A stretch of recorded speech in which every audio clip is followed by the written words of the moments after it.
out on the streets with my head in my hands. I've got no plans, only to see you again. Don't get me wrong, sometimes I like being kicked on the ground. I'm not that strong, but then I come to my senses.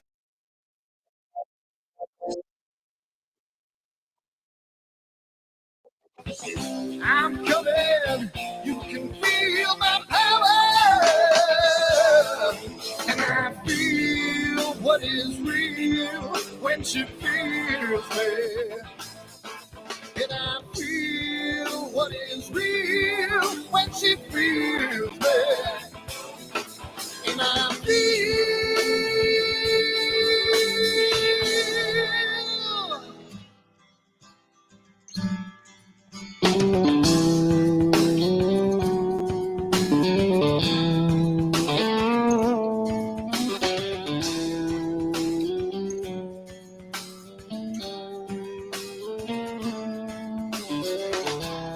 don't be afraid.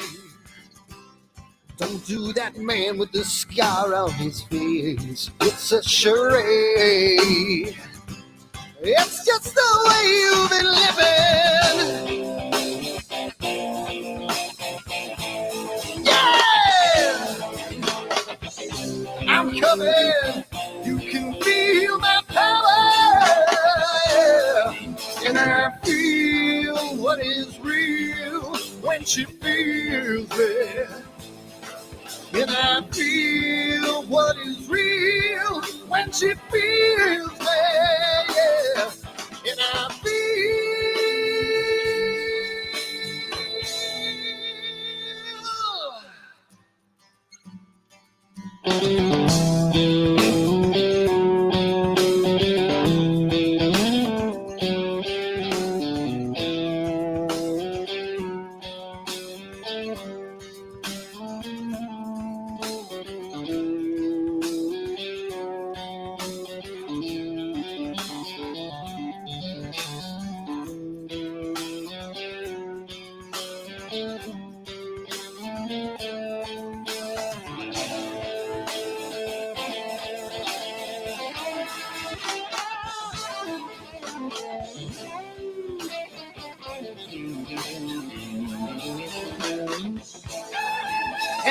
feel what is real when she feels me.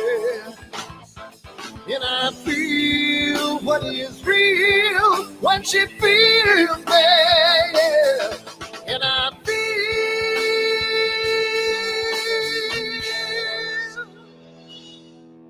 And I feel what is real when she feels me.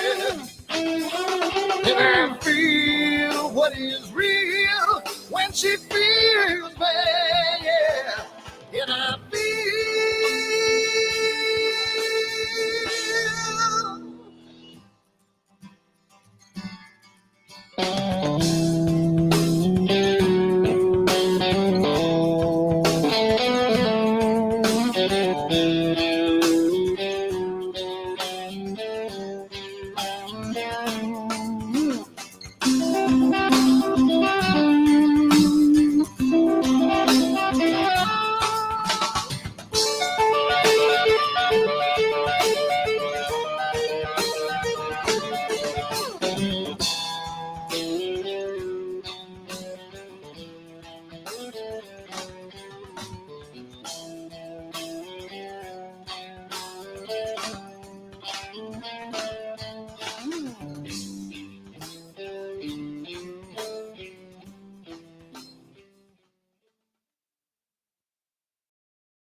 Hi everyone, Dan here, and I just wanted to put a little snippet about AstroWorld and what we do because I want to start getting the word out because I think it's becoming more and more of a giant community, and I want to get the word out to some other people. So what we do at AstroWorld is we hold astrophotography chats on Wednesdays at 9 p.m. and Fridays at 8 p.m. Eastern Time. And we just talk astrophotography. Wednesday's more of a techie kind of advanced intermediate, and Fridays is more of a newbie kind of thing. So if you want to check us out, and if you want to, hang out with some semi-decent people that like to go off the rails a little bit and have fun while they're doing it, come check us out at AstroWorldWeb.com, and you can check out the schedule, and you can sign up for all the free giveaways that we do. We just gave away an Eagle 4 Pro, an Optilong filter kit, Charles Brackenstein's books, and a whole bunch of other stuff. So come to AstroWorldWeb.com, hang out with us, have a good time, and as always, remember to keep imaging, keep educating, and clear skies. And I'll see you soon. Bye-bye.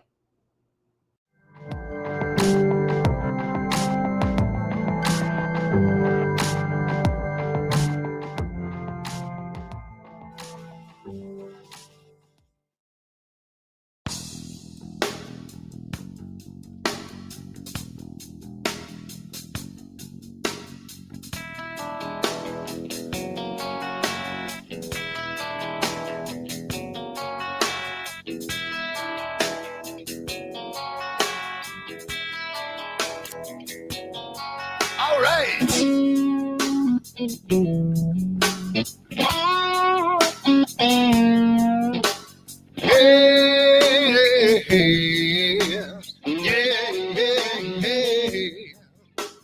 Where did my color go? Got your head in the sand. You can't be in control, using a powerful hand. I wanna be you, I wanna see you. Don't taste the kisses of hate. Don't try to tell me, don't try to sell me, don't try to say it's too late. You're gonna push me to the edge, back me in a corner, making me stand in your shoes. Push me to the edge, hide a little color, it's black and white and blue. Black and white and blue, yeah. All right.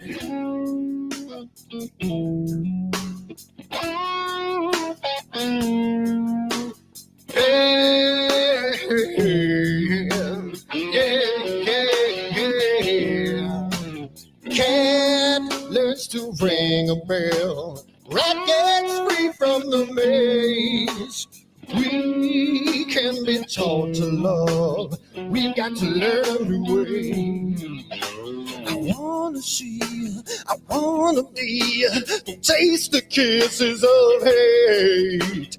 Don't try to tell me, don't try to sell me, don't try to say it's too late. You're gonna push me to the edge, back me in a corner, making me stand in your shoes. Push me to the edge, add a little color, it's black and white and blue. Black and white and blue, yeah.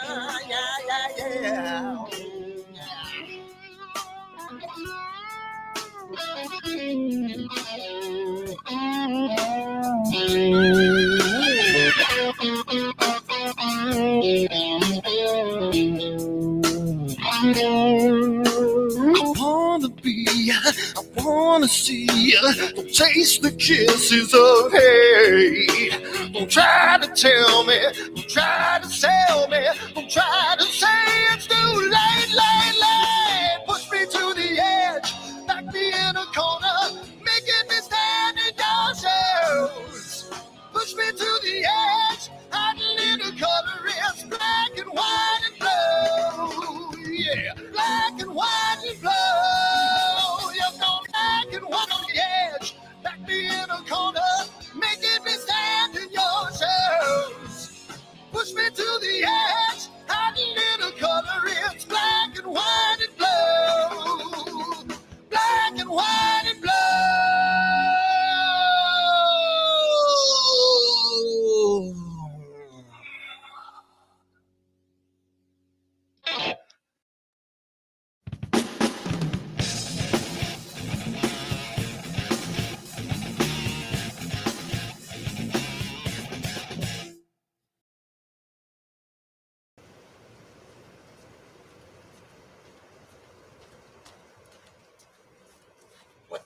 on my telescope now.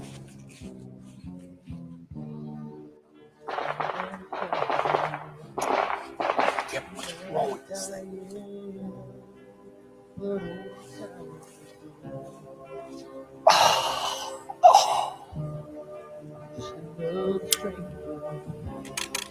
Another lost Lone Ranger. Can I break this spell?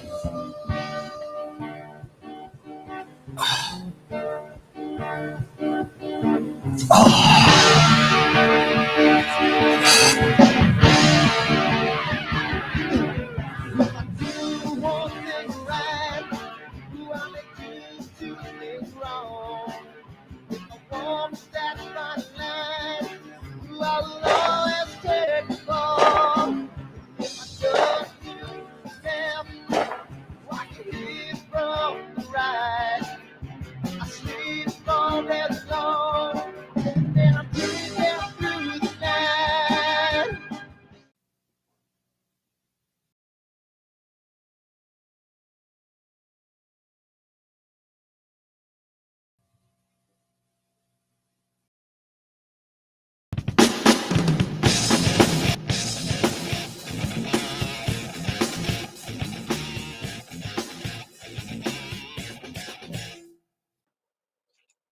Hey, Hola. everybody. What's going on, everybody? And let me see if I can find where the new button is. There we go. Beautiful. How's it going, everybody? It's another Wednesday night here, and I hope everybody liked the graphic because I kind of did that kind of on the. Some people may get it, some people might not. I don't know, but if you take a look at the graphic, and I'll show it a little bit. Let me see if I can show this because I'm actually kind of proud that I actually did this, even though it looks kind of. It doesn't look great, but it looks okay. But let me put this over here. Oh man, A little bit of a little bit of Shakespeare. A little bit of Shakespeare, right? I like my Shakespeare. Hey Matt, how's it going? And Tom, Norm, Newman. I got some good news for Newman. Newman. I got some good news for Newman. I'll tell you that. But here you go. Here's the graphic, right? So people may or may not know this. I mean, I know I might be dating myself here. So that is Sir Laurence Olivier playing his famous role of Hamlet. He did Hamlet for many, many years, not only on TV screen, but on Broadway. And what's behind the OAG is actually a skull, and that's when he did the famous "Alas, poor Yorick, I knew him well" speech, and so I just decided to put the OAG in there, and looks like he's saying something to the OAG and saying, "Alas, poor OAG, should I use you or not?" So that's one of the topics today. That's one of the topics today that we're going to be talking about. And I'll move it back to quick play. There we go. And we'll talk a little bit also about targets. Targets is good. We could do targets. We'll talk a little bit about some targets. And then we'll talk about this mother effer right here. Yeah. Yeah. Yes, you made a discovery. You made a discovery on that one. I wasn't going to say it. Why are you telling me? Really, dude? Really? Go sell another FLT 91. Go, go sell another one. Shut the hell up. Oh, God. Shut up, Eric. Sorry, I couldn't help it. So I was having a problem with focus with the OAG, and I'm like, damn. I'm like, I don't know what the hell's going on. What's happening with this thing? And and I sit there and I take it out, and I'm like, well, I got to refocus it anyway. So let me go take it because this is in focus as far as the Schmidt is concerned. So I take it out, and I'm like, oh yeah, see, I got the Xena. Look at his chip, and I'm like, where's the nose piece? It's missing. Why is the board showing? Why? And it turns out that when I took off the front piece, I thought it was just taking off the glass film, and I took off everything apparently. And so now I got to put it back on and refocus. So there you go. So So that's one of the problems that I had. And let's see, we got some guests we got to talk about. I got some good news for Newman. Newman, I just want you to know, finally it came. It came. Your coffee mug is here, sir. I have your coffee mug. So there you go. I have your coffee mug. So that's going to be coming with your shirt. I didn't forget your shirt. So so that's going to be coming by as well. Looks like we got some good stuff going on over the next couple weeks. Let's go over that really quick. If it, wow, this may not work. So, well, just so everybody knows, if we have any glitches tonight, I redid the entire recording platform of this. So if we have any glitches tonight, other than normal glitches that we normally have, that's why. So I'm choking with this too. So let me push this back here. There we go. All right, let me see if this may or may not work. And it looks like it's online. So let's see. Ah, it does work. There we go. Okay, cool. So we do have sponsors, and we're getting ready for NEAF, everybody. NEAF is 5 weeks. Oh my God, it's 5 weeks away. No, it's not. 7 weeks. 7 weeks away. And it's going to be incredible. I'm thinking about getting T-shirts and stuff like that. And, you know, we're going to have a toga party at NEAF. I'm telling you, it's going to be crazy. But Red Giant Level, Prima Luce Lab, Optolong, thank you so much for being sponsors. We have Masters of Pix Insight, and if you don't have any, if you're not signed up for any of the giveaways, go to astroweb.com and sign up for the giveaways, because we got a lot of free stuff. Masters of Pix Insight classes, IP for AP subscriptions, gift certificates to AstroWorld telescopes, and a whole bunch of other stuff. So go check it out. We have our own Astro shop. I know a lot of people, you'll know this, and if you're new, you don't. But we have our own Astro shop where you can buy pretty much anything you want to buy at the Supergiant. That's our store, and there's a phone number and the website and the email. If you missed it, on the 14th, 2 weeks ago, we had Greg Krinklaw from Sky Tools. If you're interested with anything in Sky Tools, definitely watch the show. He goes over a nice overview on what's going on with Sky Tools, and he's going to be coming after NEAF to give us a rundown on a hands-on type of thing on how to use it. So last week we had a great show with Bob Denny talking about ASCOM Alpaca and all the stuff that's been happening over the past year and a half since the last time he was on the show. And ASCOM Alpaca is finally making waves. So you might want to get on board if you have a Wi-Fi enabled product, or get on the remote server and make your own ASCOM Alpaca driver, which is possible now. So definitely take a look at that. Our next guest is a little bit less than 2 weeks away. It's on a Saturday at 2 p.m. We got Guido from Guido's Astro Forum coming on. Another one of the wonderful YouTubers out there that help all of us out. And he's a funny guy. He's a great guy. And he's going to be talking to us a little bit about these smart telescopes and what's going on and what he's been testing over the past couple of weeks. March 13th, the following Wednesday, we got George Helios, the writer and creator of Hocus Focus on Nina. So I'm looking to have a good time with him and learning a little bit more on how to use Hocus Focus the right way, as opposed to what we think is the right way, because there is a difference. March 20th, we have Alan Friedman coming on. He's going to be, the eclipse is coming up. Eclipse is what, 2 months away, 2 months and 1 week or so. Yes, less than that. I mean, it's on the 8th of April. Oh, so that's 5 weeks away. 5 weeks away. 5 weeks away. I'm sorry. Well, I see February. I'm sorry. I still see February on my calendar. And so 5 weeks away and counting. You're crazy. It's a 31, 39, 40 days. 40 days away. There you go. So, and then of course, go check us out on all our other media platforms, Discord, Twitter, Twitch, Instagram, all that kind of stuff. And if you're so inclined, and you are a follower of AstroWorld TV, please follow our other platforms for AstroWorld telescopes as well, where you'll be getting heads up on product sales, new products that comes out, and all that kind of stuff. And that is on AstroWorld Telescopes on Facebook, Instagram, and Twitter. So beautiful.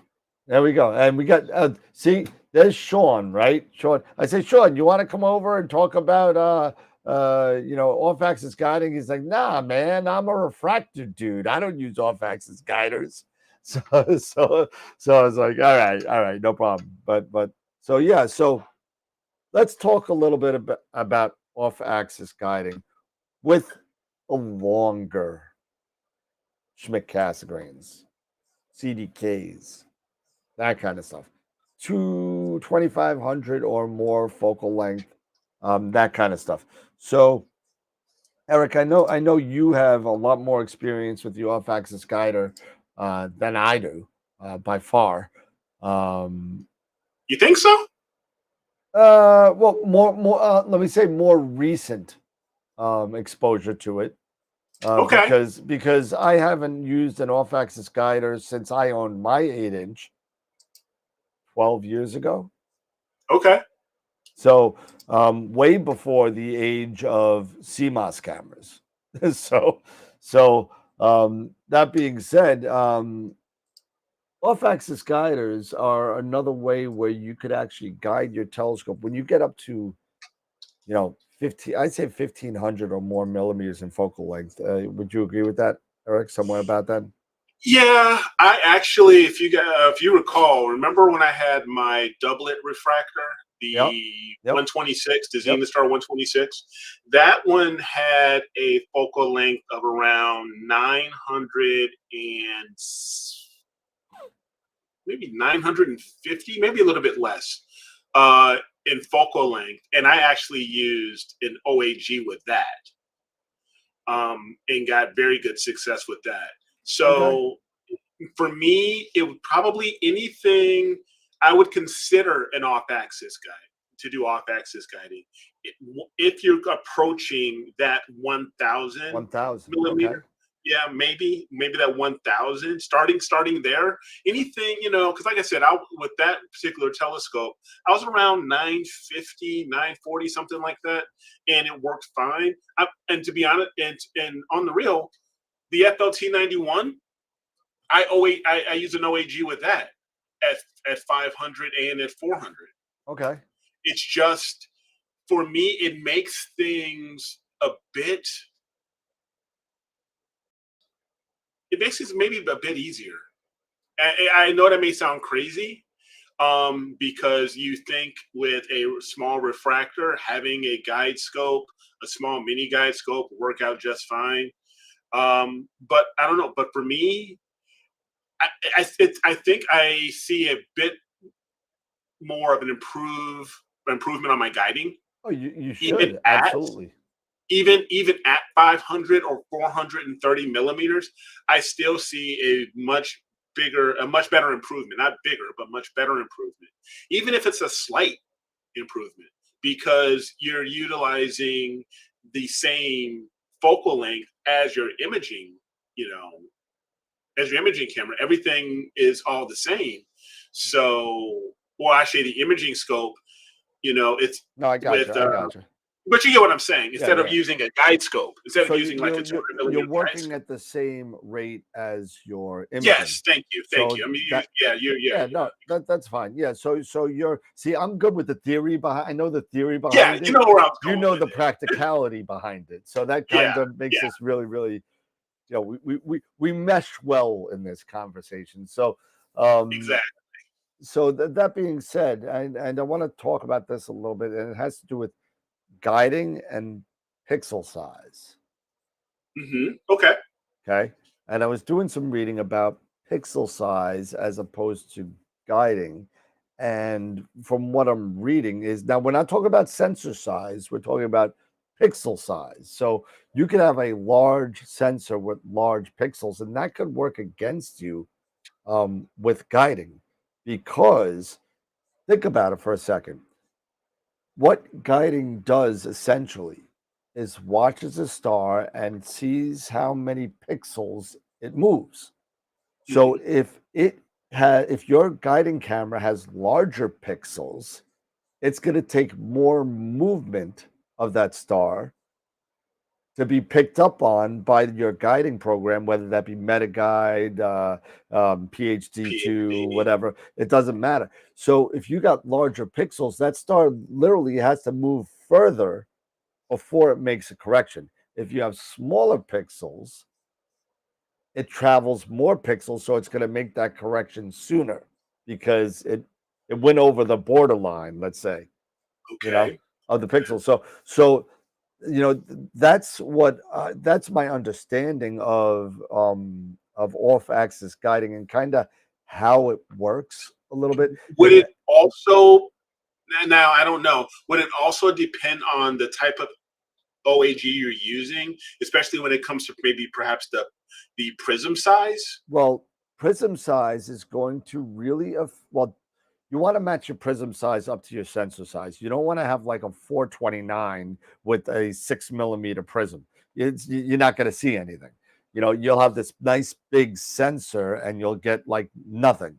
So you're right. You do want to match up that prism size to your chip size. So like a nice 429 would be good with a nice 12mm or 13mm Sagitta, off-axis guider. Nice big.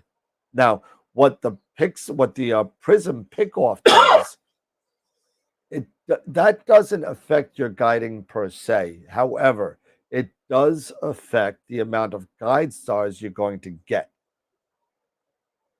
Does that make sense? So at least that's my understanding. So the pixel size stays the same no matter what prism you have. So whether that star moves 1, 2, or 3 pixels, if it sees the star, it doesn't matter about the prism. Now, the prism will give you a bigger field of view to illuminate the chip, so you have more, so you can make a better use of the multi-star guiding. Yes. Yep. Exactly. And that's why with me, I use on my FLT91 refractor, I use the ZWO OAGL, the large off-axis guider, which has the 12mm prism with the 174mm, the ASI 174 mini. Yep. Okay, because it has larger pixels, the prism is larger, and I also use that guide scope on the edge with the Celestron OAG because again, it's a larger. That OAG has a larger prism, just like the OAGL. So so that 174 mini guide scope with its large pixels, it complements it. Yeah. I mean, take a look at the size. I can see more for a guy, and I know you could see a lot more of this camera than what you're supposed to see. But I can. Look at the size of this chip. This is a 429. This is a Player One Xena camera. Look at the size of that chip. It's huge. Yeah. It's big. And I was only getting one guide star. Well, if you're missing the nose piece, you might not be in focus. So let's worry about that. You need that AV. Yeah. So I will put that back in. It looks like I might be clear tomorrow night. So yeah. But I was able to get some good imaging with this guy with the 7 so the 0.7 focal reducer. I got my spacing right. I got all my lovely precise parts adapters that cost I swear the precise parts adapters on here probably cost more than or just as much as the Monster Moag and the filter wheel. so because you needed a lot. You needed 40, and you got to go to 146 millimeters, right? Yeah. So you got 17 and a half, 20, 37 and a half, 32. So, and then I got a 1mm spacer. That's an adapter that goes to M54 to this, right? Okay. Yep. So You got 37 and a half, 38 and a half, and then 32. So now you got 38. So you got about 70, right? Yep, around there. Around Yeah, about 70. So now you got 70. He already had one adapter already. So I had to figure out what he needed here. So I got another adapter. It's not even an adapter. It's just an extension for this guy. Yeah. And that's it. But it's a lot of spacers. A lot of spacers. And you're using that with the 11-inch, right? That's the 11-inch. Yep. Right. So yeah, then it's absolutely larger prism in center equals lots of guide stars. And that's, for the most part, that's what I'm using, but what I'm doing here. And I'm still bouncing around that idea of grabbing the 432 that you had, that you were showing it? The one that has the 9 micron pixel size. Is that the 432 sensor? I believe so. Yeah, it's like the 432 mm. 432. I'm trying to remember exactly, because I know it's supposed to be really good for solar. The 432 has a 9. Yeah. So I've got some thoughts on that, but right now using this 174, it's great. I have a 178 on mine. I'm sorry, this is not a 460. This is a 249. The Xena. I apologize. That's 249 at 5.86 micron. Yeah. Okay, Mark. Yeah. So you have the 432 that's what you're using with your CDK.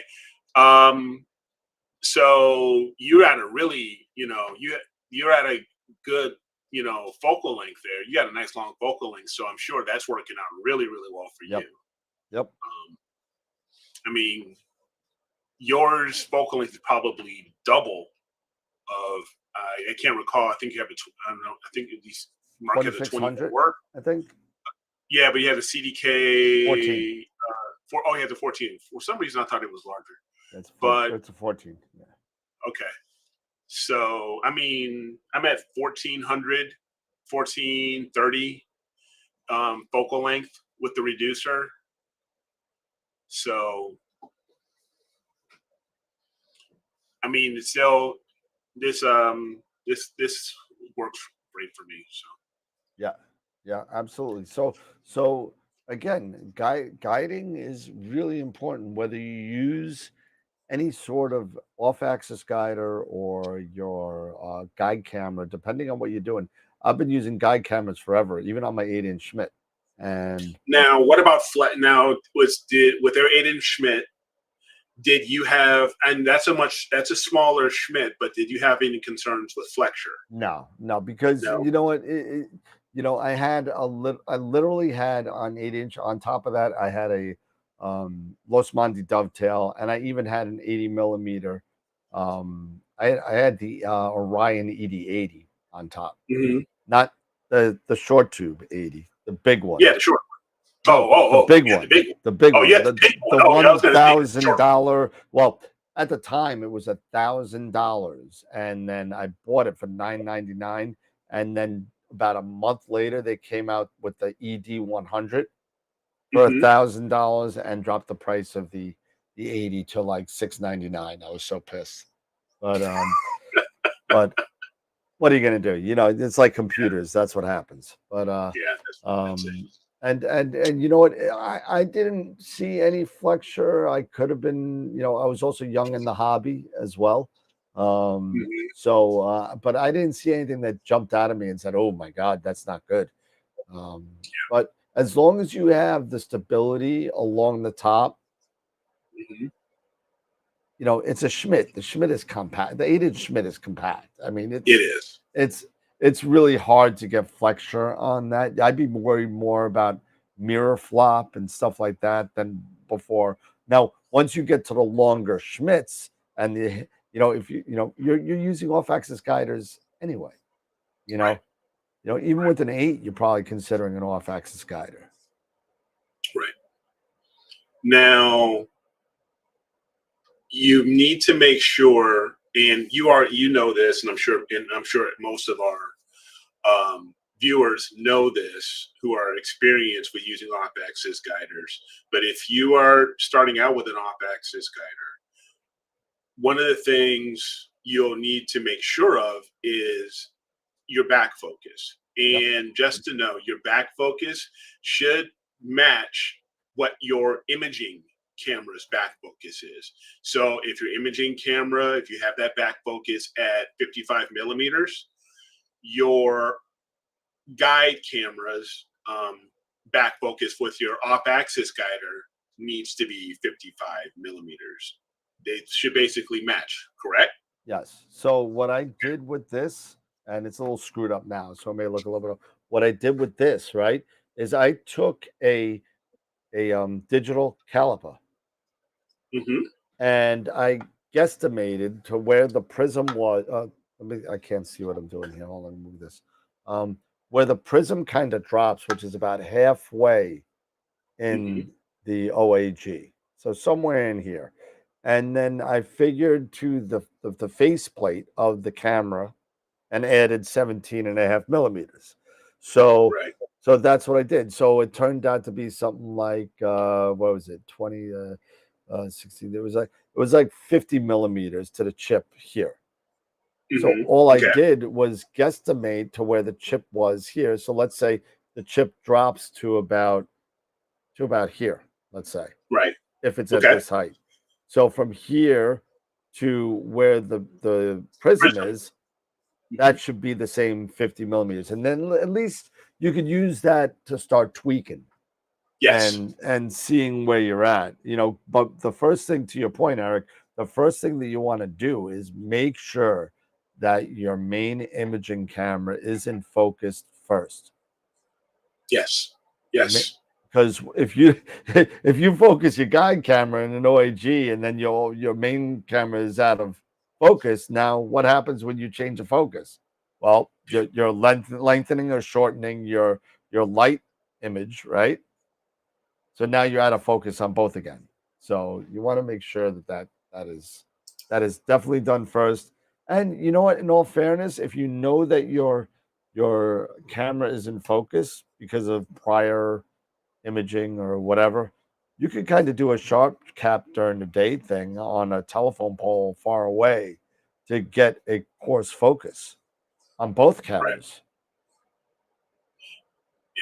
Now, Dave does bring up a point here, and this is when you're talking about filters, and if you're using a mono camera and you're utilizing filters, they can lie a problem because of the thickness and using filters, where if you've got say you're using your luminance filter and you've got your camera in focus, and now you've got your guide camera in focus on the OAG. Now what happens when you switch a filter, say to blue, or you're doing narrowband or anything like that? Now you're doing that auto focus for that particular filter, but your focus on your guide camera is going to be off. It is what it is. It's going to be slightly off, isn't it? So shouldn't you? It should. It shouldn't. Why not? Because your off-axis guide chip and your main chip should be equidistant from each other and the light path. Yes, but aren't you still? So if you're moving this way or this way, you're moving them both. That's the whole point. At least that's my understanding. I could be wrong. Somebody shoot out with me. Yeah, I mean, I always, because whenever I autofocus, I am autofocusing in narrowband. My guide stars are slightly out of focus, in PhD. And so, and I thought, I don't know, when we had a conversation about OAGs in the past, it was recommended that you want your guide camera slightly out of focus. Yes, that's true. At least That's And what I I thought do. I thought that was to compensate also for the switch, you know, It could your be. different I mean, filters. that would make sense to me. But I mean, Filters. the reason why I have and I don't use off-axis guiders, so this is all Mhm. new. This is new horizons for me, for the most part. But my always off, using a guide scope, I always made it out of focus anyway, and this is the reason why. I made it out of focus because it made the centroid of the star brighter, Right.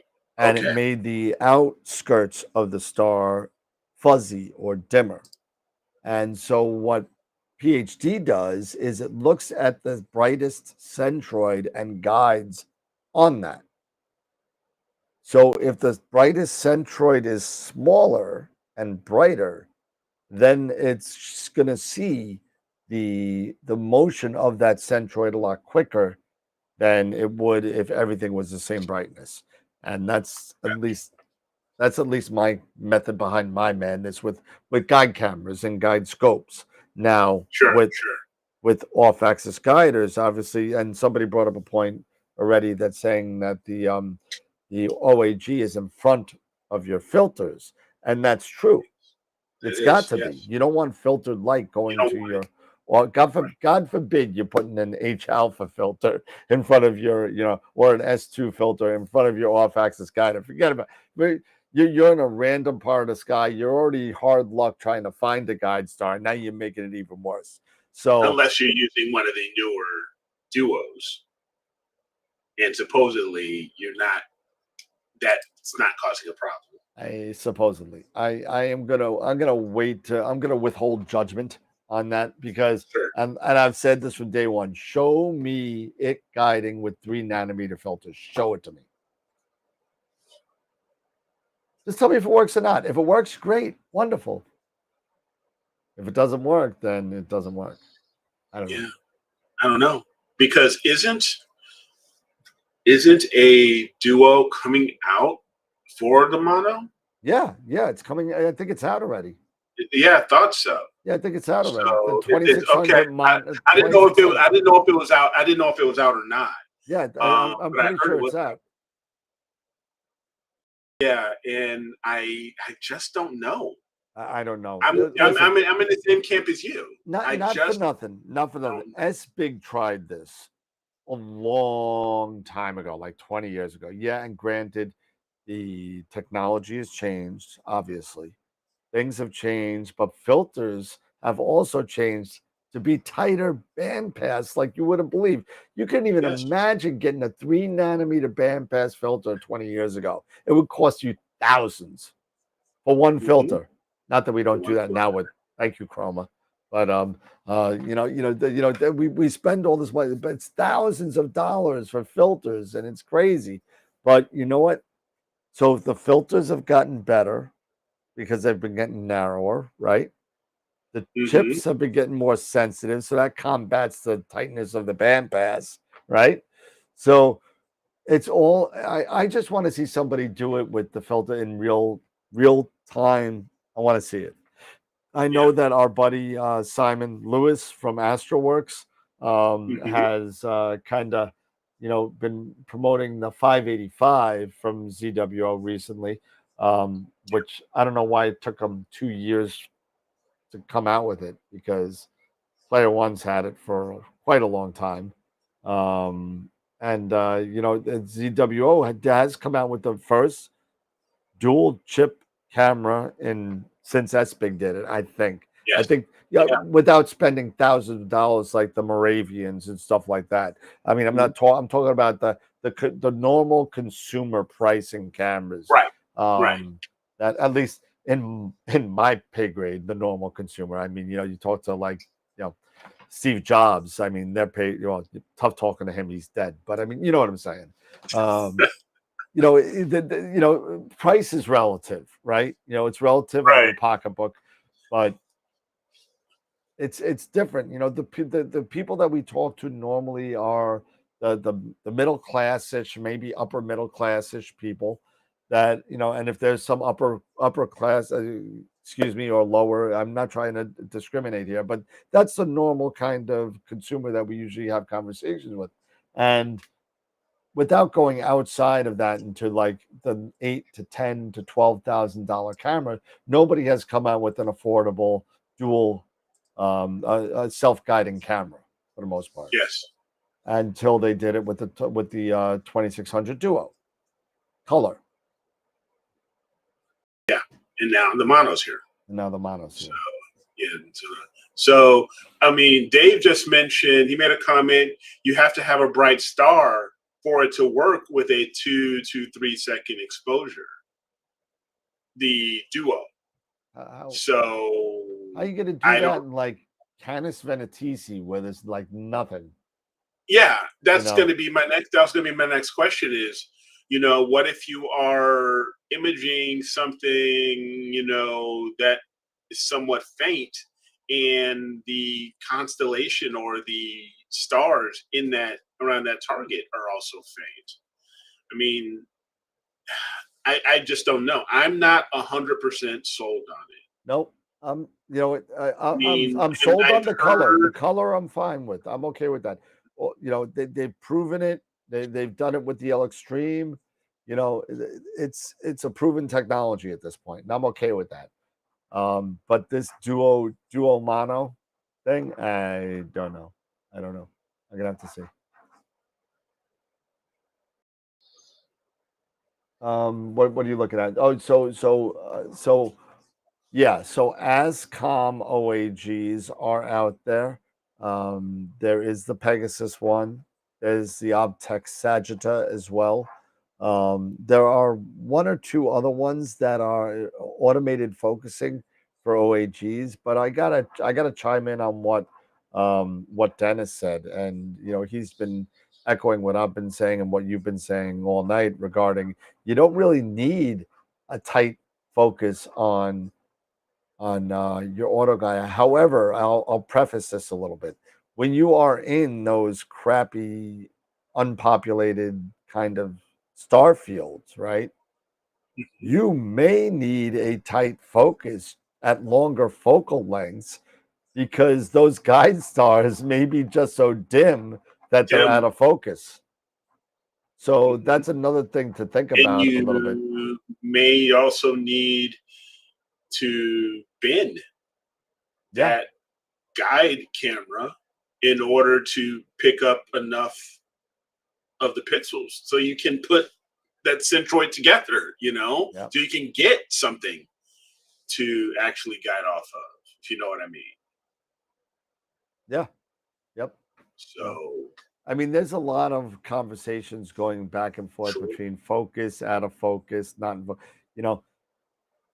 I've been running out of focus for, I don't know how many years. I can't even tell you. And I've been guiding on multiple mounts, going all the way back to my LX200 mount, to my Atlas, to my EQ6R, to my Pegasus, to my EQ8R. I've always been semi out of focus, and I've always had, 0.5-ish guiding results. So, I mean, I guess you got to do, the bottom line is you got to do what works for you. If it works for you, don't change. Don't change because every single rig is different. Every camera is different. Every focus routine, it's all different. So do what works for you. And, oh, geez. Okay. Oh, look at that. Nice. Frank, M81, M82, saying the author of PhD 2 said you should have the best focus possible for the best guiding. There's a comment there. George was chatting with Den, says it's been shown that sharper focus on an OAG does improve guiding. And when we just talked about binning here, Mark was saying, always been with 99% of the guide cameras. My 432 is the only one I don't bin due to the 9 micron size, pixels. Right. So, yeah. But again, to your point, we all, every rig is different. We're all different on our approaches on when it comes to off-axis guiding, focusing. If you're going to do a tight focus, if you're going to do a slight off focus, and mainly, and just have the nice brighter centroid that you were mentioning, and utilizing that. So it really depends on what you can find that best works for you. Yeah, exactly. That's what we always talk about this. It's that when it comes to this hobby, you don't always have to listen to us. I mean, we'll guide and we'll share experiences, just like our viewer membership shares experiences, and we'll help as much as we can for people just getting into this part of astrophotography or astrophotography in general. But ultimately, you will, as you improve, you'll find your way in what works best for you and with what equipment you have. Yep, absolutely. Because without trial and error, you're never going to get everything perfect. And even when you get things perfect, things could fall right out from under you. So Mark, I am so with you on that one. That would be fantastic if they have a 432 in a mini guide scope with a 432 sensor. That would be great. Well, you could always. I would be in line for that. Let's see just like I'm pretty sure you would be, but that would be one that I would love to have. 9-micron mini. Yeah, I guess Yeah. Hey, this is not bad. This is close. As far as sensor size is concerned, it's about half of the micron pixel size. It's at 5 and change. But this Xena, I mean, I love it. I think it's going to be great. So I think one of the things, because everybody's sharing, not everybody, but we have people sharing, their total RMS. Yep. When they're guiding. I think for me, I need to adjust my RA. I think I need to go a little bit more camera side heavy.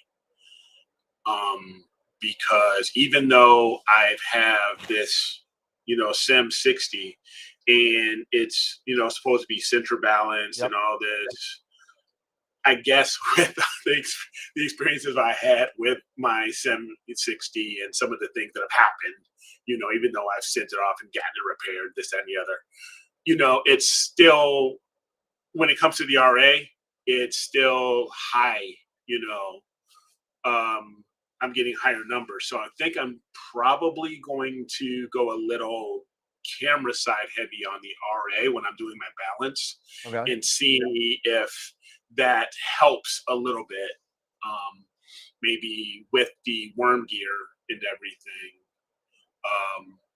and see if I can get some better numbers on my guiding. Because I've always been, balancing it, center balancing it, and it's just right there. I'm not doing it, that camera heavy side, when you're balancing an RA for a lot of the mounts, you will do a slight camera heavy side or scope heavy on your RA. I haven't done that, but with the SIM60 now, who knows? I think I may need to go ahead and just get it a little, scope side heavy. So let's. I was just thinking, somebody was saying something in that. So, I get around 99. John was asking, what numbers do I get? I'm usually getting 1 arc second. I'm usually getting at a 1 arc second. Yeah, no, not a point. It didn't. I have seen it where it gets down to 0.6, but then it'll climb up to 1, sometimes 1.2. Okay. And then it'll just down to like 8.8. Then it'll climb back up to like 1 or 1.3. So it fluctuates. The stars are still round.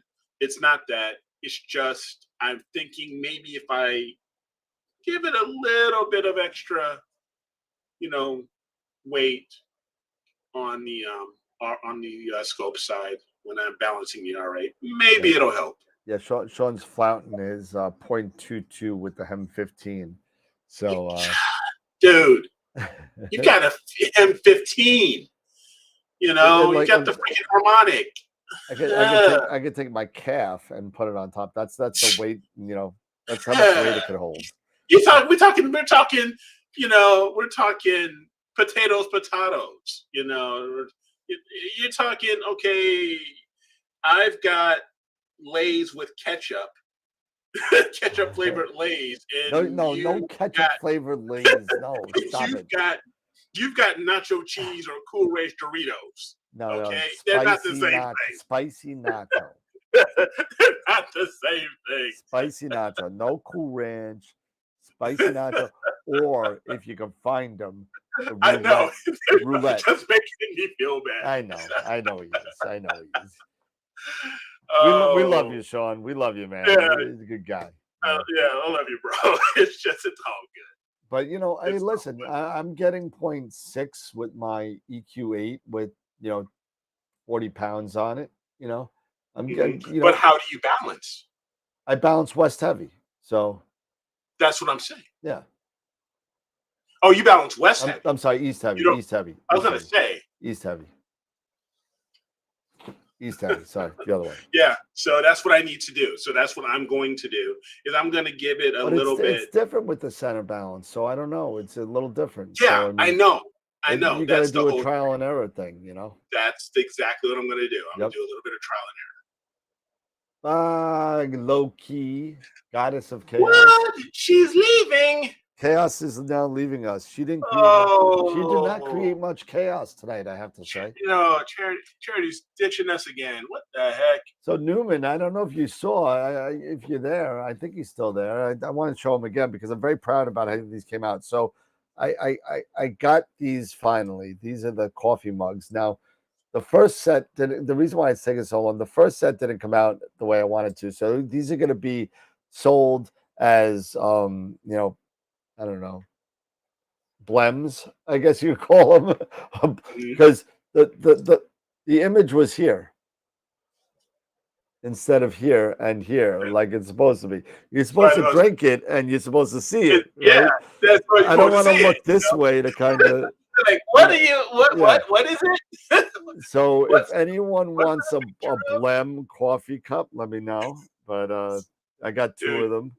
You can send one to me. I got 3 of these too, so you can send one to me. You can send me one of the blems. One of them is going to Norm, so I owe Norm a shirt and a coffee cup from Astropalooza in December. There's Larry. How you doing, Larry? The cup needs an off-axis guider. Yeah, it does. How's it going? There you go. I send it with my eagle. Yeah, there you go. Hey, Charity, come on, stop it. We're all here to have fun. That's what we're here for. Exactly. Oh, yeah. Got the wine tumbler. Yep. I got a wine tumbler over there. So awesome, Larry. Yeah, let me know what you think. But yeah, so off-axis guiding is a thing now for me, I guess. And I think I may actually convert eventually to my because my AP refractor. I use a guide scope. I use the Evo guide. But what I'm thinking about doing, so I can get 2 things at the same time, I'm going to get the flattener for the for the ED80, the Skywatcher, the Evo guide. Get the flattener, put a color cam on there, pop that on there, and get some wide field color shots, Run a second instance of Nina and just let it, it's already going to be guiding with the other cam, you know what I mean? So I could do double duty. Yeah. Give it a shot. See how it goes. Now one thing I do want to bring up though, because, one of the things when I did this setup, right? One of the things when I did this setup and one of the troubles that I had coming against this is mating a different brand off-axis guider to a different brand, most likely filter wheel or camera. So this here is an AstroDon Monster Moag with a 12 millimeter prism here. The monster The OAG. monster, not the or ultimate. the mother of OAGs, whatever you want to call it. No, Monster OAG, MOAG. There you go. So there you go. That the Moab, but so you got ZWO, Astrodon. Now, I've been reading a lot of stuff about off-axis guiders today, and I gotta say, whether you are a ZWO user, a QHY user, a Player One user, it doesn't matter.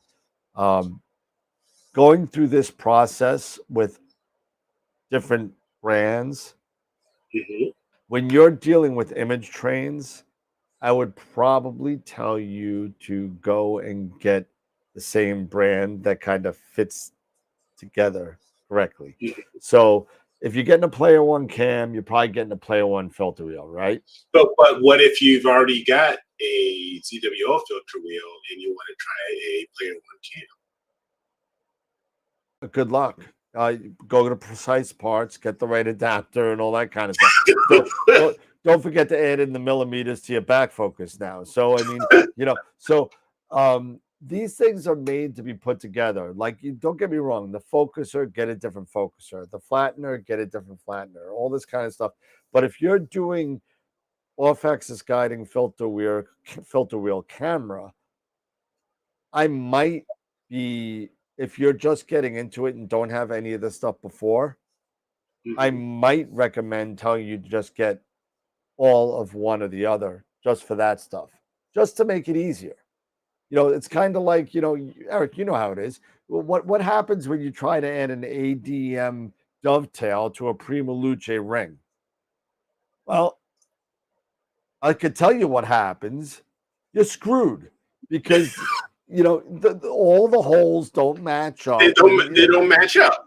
And I don't know how many times we go through this. You got to get spacers or a machinist or something. And I might be strongly suggestive about doing that if you don't have everything already. If you are just in the shop, you want to get a imaging rig, get the same model camera, filter wheel, OAG. Right. Just get the same, because you know what? It's not like that. Oh wow, ZWO doesn't have a 12 millimeter prism. They do.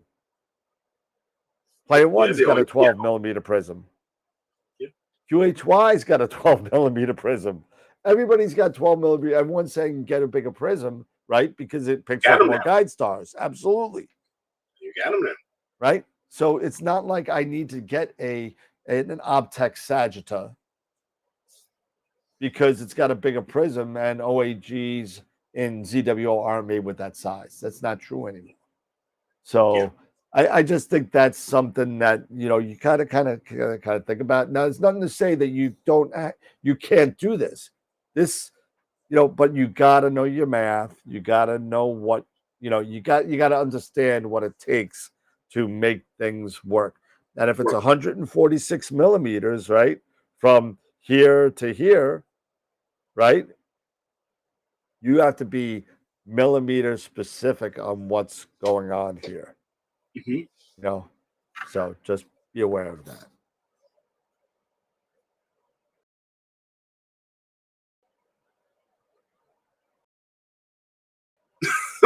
Oh, Charity. Good luck, girl. You got it. You go for it. I mean, hey, I know it's not easy, but do what you got to do. You got to sweat them out. You sweat out those withdrawals, but you'll feel a lot better for it in the end. You will, trust me. Yeah, that is true. Well, I won't say really trust me, because I'm not a smoker. I was, but I was more social, and I was able to cut, stop cold turkey. I had no problem. But smoking? I never. But yeah. I cut no, I did the patch. I did the patch. You wouldn't call me a real smoker. I wasn't a real smoker. Oh, I was. I was a pack a day smoker, easy. Yeah. And I was a pack like every 4 days. Oh, that's that. Yeah, what was I it? was Was it what's the name from the Fisher King? What was it? Robin Williams? Or was it? Yeah, Was it that? Was it the Fisher King or was it Goodwill Hunting? I don't remember which movie it was, but it was. Are you a? No, it was Goodwill Hunting. Are you a smoker? I don't know. See, that's the problem. Either you are or you aren't. Be what you are, and be a smoker or not a smoker. So that's what it is. But you know what? I was a bad smoker. I quit in '99, so I quit a long time ago. So my lungs have. I could breathe. I'll probably die of lung cancer somewhere along the way. But that's what it is. But just smoking is just a nasty, nasty habit. And if you smoke, it's quit. I don't want to, I don't want to go too much off of a tangent. Yep. For me, it's just too much. Oh my God! How much is a pack of cigarettes? Too much for me to say, okay, I'm doing this, and what the end result is most likely going to be. But how much is a pack of cigarettes by you? Like $8. $8. I wish. Yeah. Oh my God.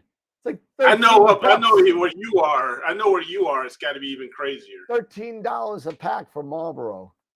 Yeah. It's like $150 a carton. Midwest. $150 a carton. I don't know. My brother's a big smoker, and I yell at him all the time. I said, "Dude, you and your wife smoke all the time. How do you afford it? I don't understand." Good luck, Charity. Nonetheless. No, you can do it, girl. You got all of AstroWorld behind you. Go for it. Absolutely, go for it. It's a good way to start. Listen. The key to if you're a drinker, the key to stopping smoking cold turkey is you have to stop drinking too, for a little bit. You have to stop drinking because you know what? I did both for many, many years, and let me tell you. Every time I went to a bar, I started smoking again because you were allowed to smoke in bars back then. You can't do it anymore. But you smoking, and it's not a good thing. But every time I had a beer, I always wanted a cigarette. But if you quit both for like a couple of months, you could start drinking again. Go ahead. Let's go into real quick. Let's move. I want to talk a little bit about the Image of the Week contest. Oh, and voting, because we do have some entries. Oh my God, we have entries. We have entries this week. We do have some entries this week. It's not a giveaway week. Yeah, no, it's not a giveaway week. So I'll share my screen here and we'll take a quick look here. We'll hide that there. Okay, so again, congrats to Jason, our solo entrant for last week. And not for nothing, it wasn't a giveaway. This is really a great image nonetheless. Yep. I mean, you're looking here. There's Hubble's variable. Yep. I mean, you got the cone here. Yep. You've got the Christmas tree. I mean, you got the fox fur. I mean, you got them both. Yeah. This is still fantastic. Yep. So this week our entries are this one is a collaboration of Messier 81. Dave and Tom. Oh man. Yeah, Dave and Tom. Yes. So if Dave wins, is that a real win?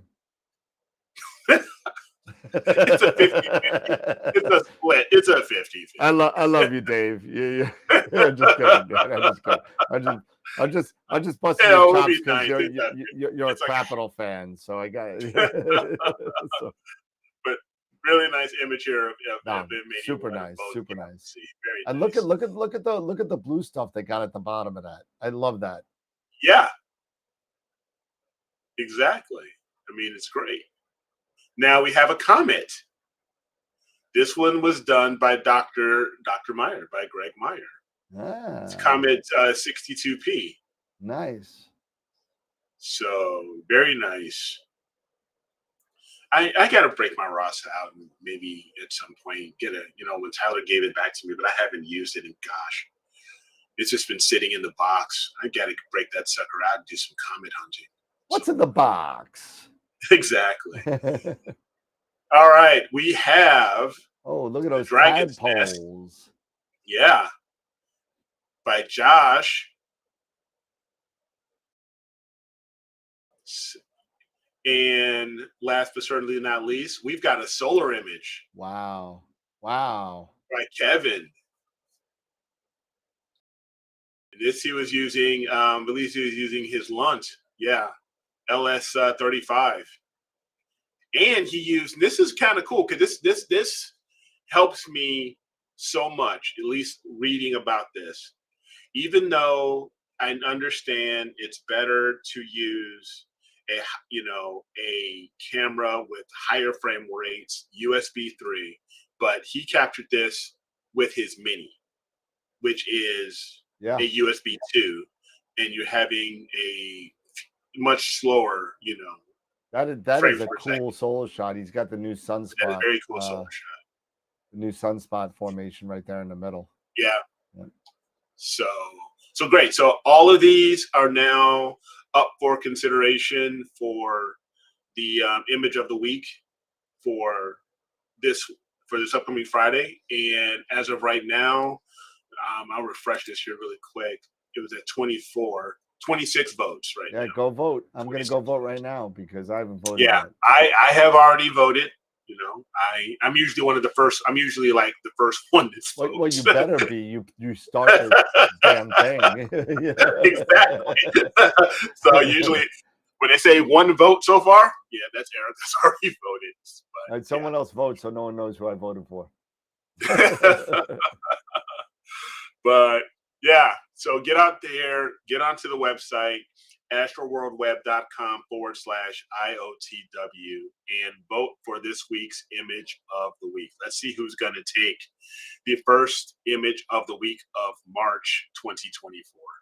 There you go. And I will go ahead, probably within the next week, maybe next week, I will get the February entrance for the February image of the month down here. Because right now we have Tom's embryo nebula, NGC 1333. I think it's called the embryo nebula. Yep, it's the embryo. But still, awesome shot here, Tom. But yeah, I'm thinking next week I will get the February entrance out here, so we can see who's going to take it for February. Who's going to take the image of the month of February? Nice. So, yeah. All right. So, give my buttons work. Do my buttons work? Let's see. Page 3.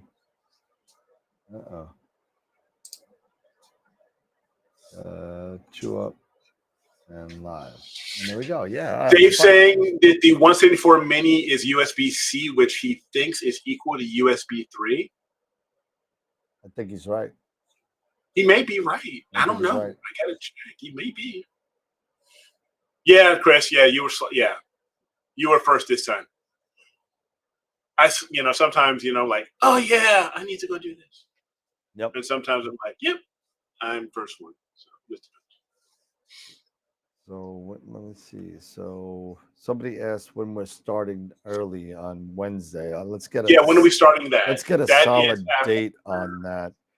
Yeah, we'll put a solid date. Let me get later. The sponsors up. It's later in March. It's once we get through all of our guests. Who's our last guest before we do the cutover? Is it Alan? I think it's Alan on the 20th. Yeah. So we'll solidify it. So let me see. I get sponsors.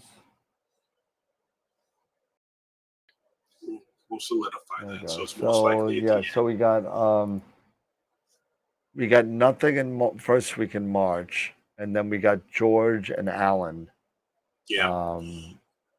So it looks like maybe we'll make it official. We'll talk about it offline, but maybe we'll go through the end of March and then say officially April 1 or beginning of April. But we're gonna make that call and we'll let everyone know. Yeah, probably looks like April 3rd. Okay. There you We'll go. start that. Yeah, there you go. Make it easy. April Kick 3rd. things off. Yeah, the AM5 is an awesome mount there, Dan. That's for sure. Yep. Everybody's absolutely. had some great success with that mount.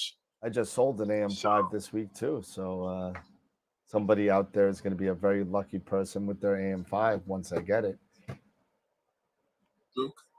Jason, Starlancer Astro saying, I'm thinking of trying my C5 for imaging, and he's never tried it with imaging. I know Queeve, he had a C6. I'm sorry, do you have a C5 or a C6 that he actually, I think it was a C6, basically put a Hyperstar on it. You know, yeah, sorry. Yeah, you're right, Jason. Yeah, C6. I think he had but I think Queeve had a C6, and he ended up putting a Hyperstar on it. And he's been enjoying that. So the AM3 has surpassed every expectation as well. Yeah, again, if you have something, do you know what they need to do? Build an AM7 or like an AM9. So, all right, let's talk about this for a second. How big is the trade-off with these harmonic mounts now? So you already got the AM5 that weighs, I think, 5.5 kilos. So that's about 12 pounds or something like that. 11 to 12 pounds. You got the Pegasus, right? Who weighs about the same, maybe a little bit more, maybe 13 pounds. A little bit more. Yeah, maybe 13, 14 pounds. And then how big is too big? Because you got to think about it. You know, the more of a payload, right? No matter the more of the payload, the bigger the gears are going to be, right? Whether you're harmonic or not. So that being said, how big is too big where it becomes to the point where may as well just go back to equatorial? You know? The whole point of harmonic mounts, right, is to be portable, to be honest with you. High torque, high payload, you know, lightweight. Yeah, but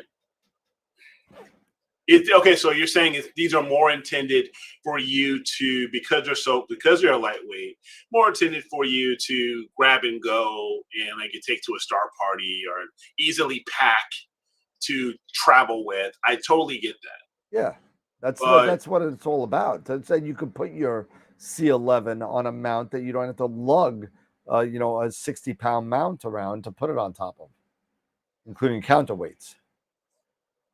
Yeah. Now, will the AM5? I know the AM5 will take a C11, but will it handle an Edge 11 with all of the fixins? Well, it only goes up to, I believe, about 44 pounds with the counterweights. So figure it out. The Pegasus goes 44 without and up to 60 with.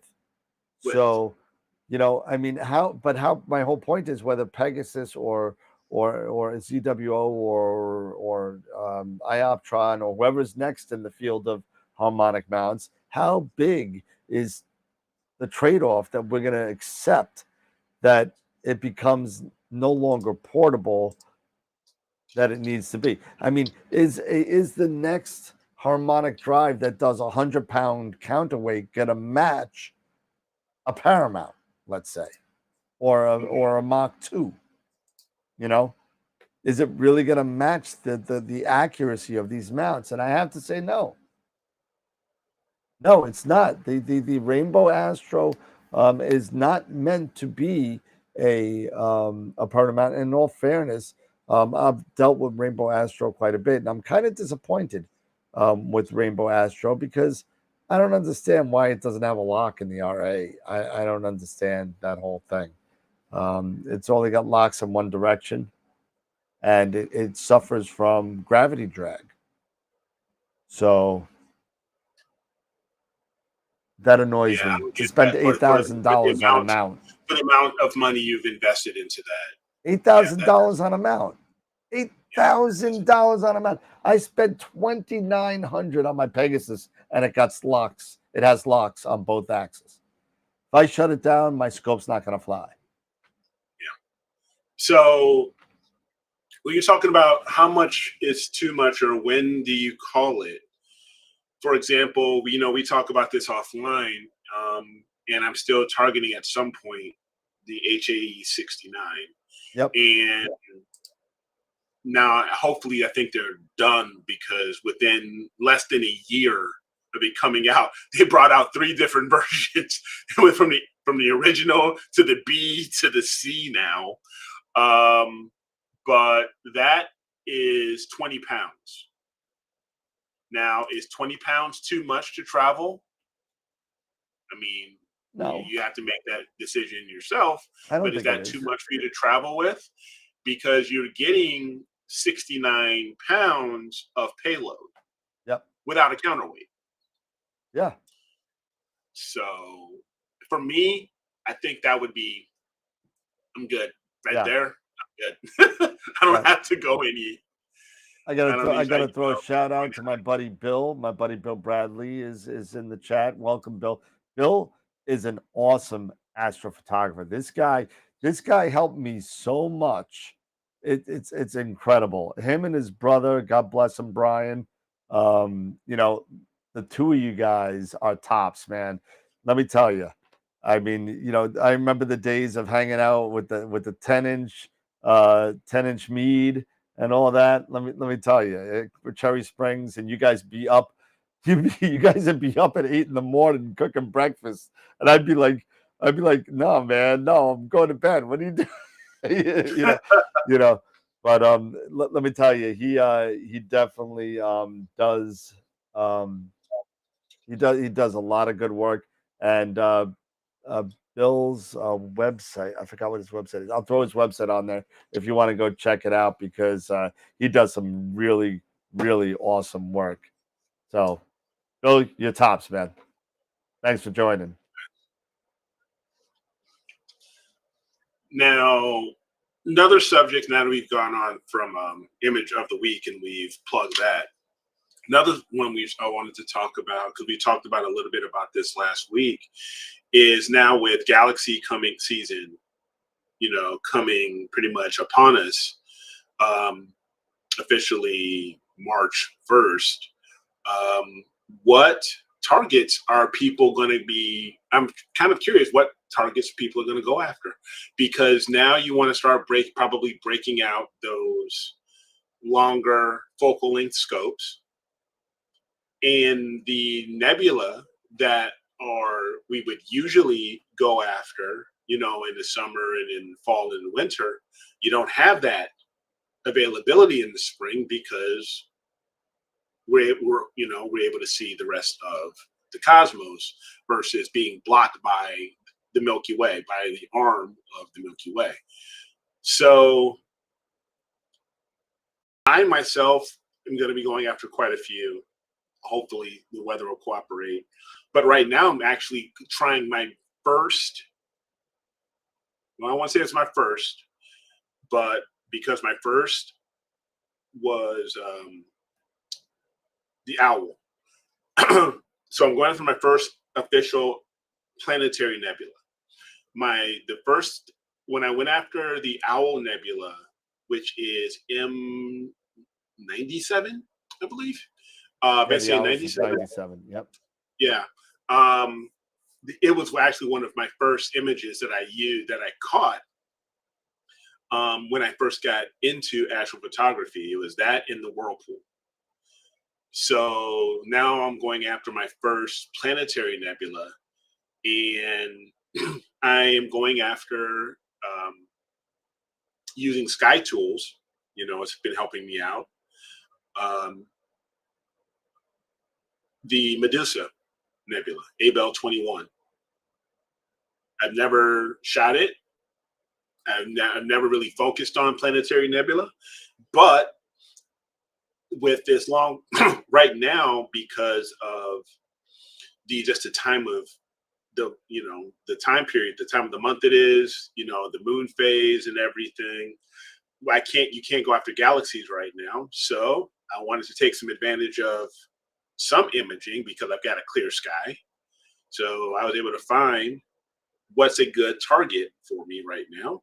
And the two that came up were the Medusa Nebula, Okay. which is a planetary nebula, or the Crab Nebula.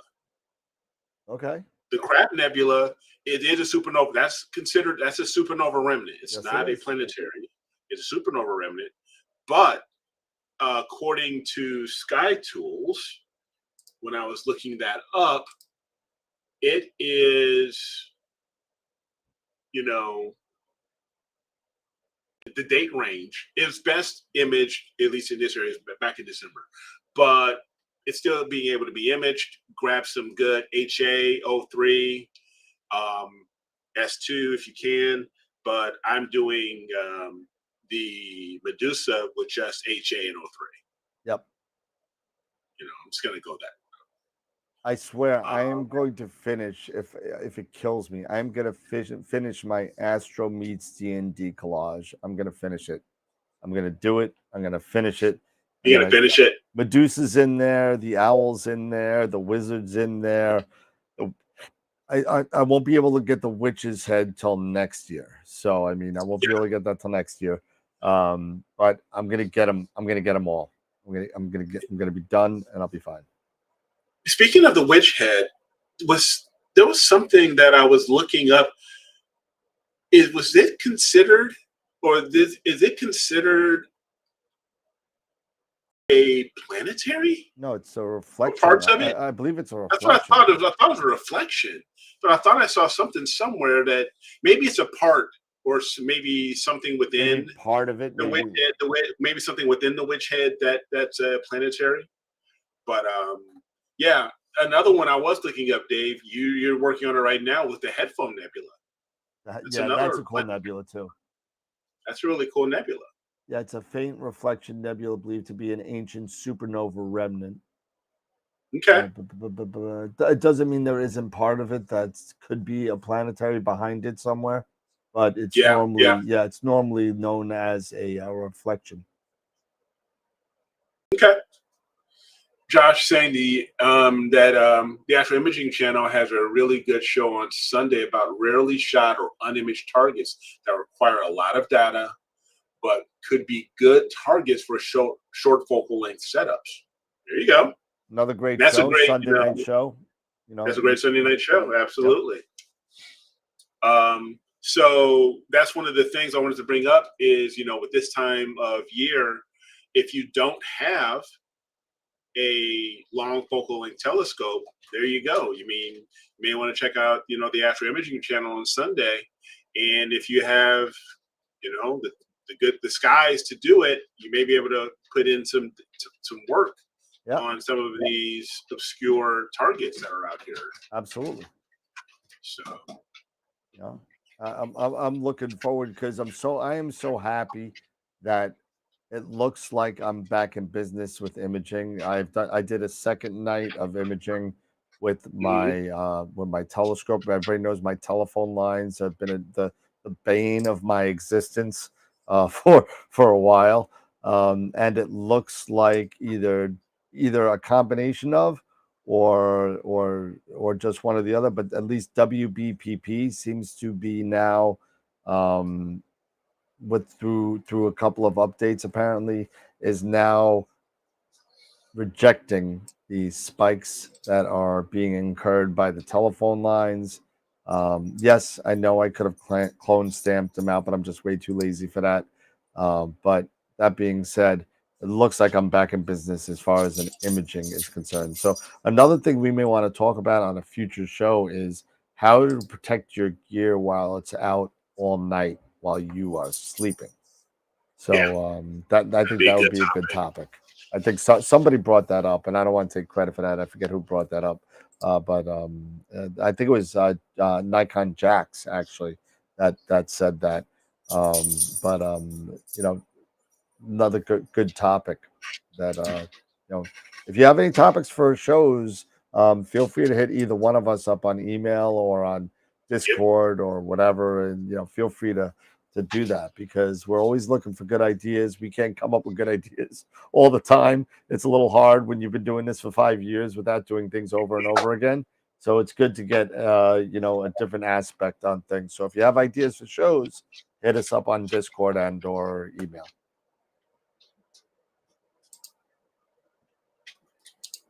I'm just taking a look here. Sorry. Checking Nina right now, and I thought it was doing a flip, but it's acting a little goofy. So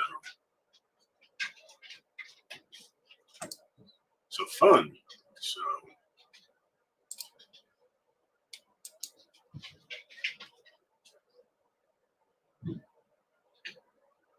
we'll see how it goes. See. Oh, it could be the clouds just rolled in.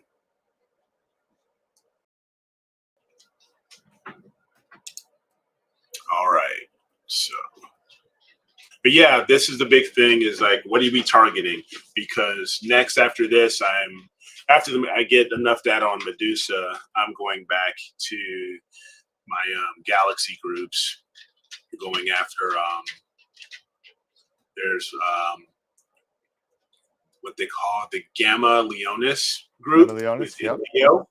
Yep. So that's one I'm targeting, as well as there is in Ursa Major NGC 3718. Okay. Which is a lenticular. Yep. And the lenticulars are really cool looking, because I believe, is it Centaurus A? Yeah. Is it lenticular?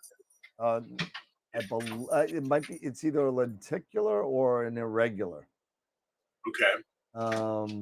But it's so low for us here at 42 degrees latitude that we can't get it. But this one, being in Ursa Major, it looks very similar. It's almost, it kind of reminds me of Centaurus A.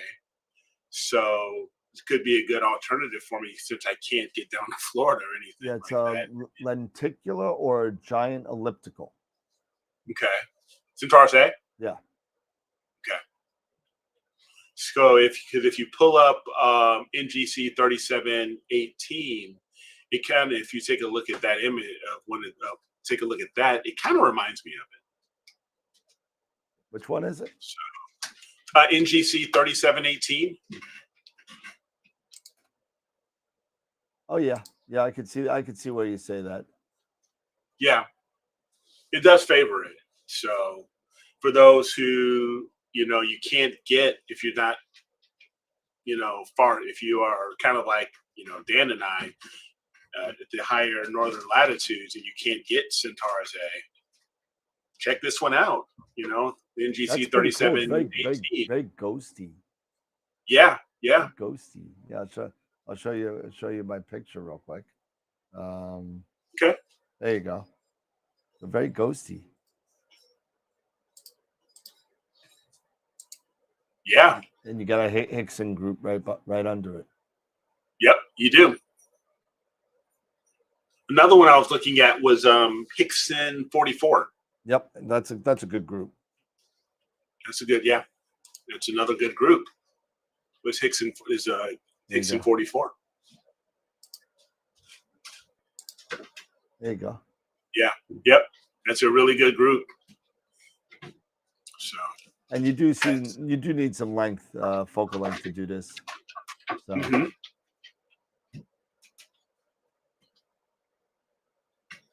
So there's another one for consideration, here in Galaxy season, or coming up in Galaxy season. Yep. And then there's NGC 2905. That one is in Leo, along with, the Leo trio. You have this one, 2905. Oh, sorry, excuse me. Cool. Yeah, which is pretty cool looking as well. Forgot it was live on TV for a second. So there are a lot of pretty, great things to go out there and grab if you've got the equipment to grab those shots. Yep. Let me go here.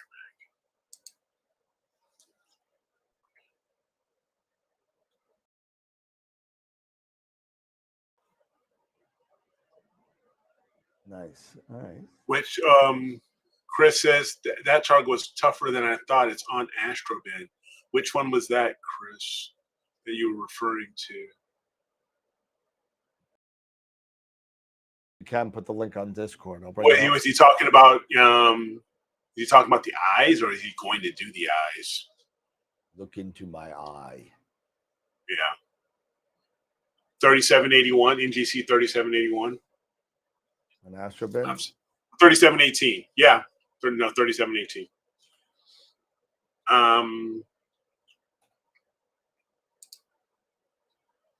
Because do I have?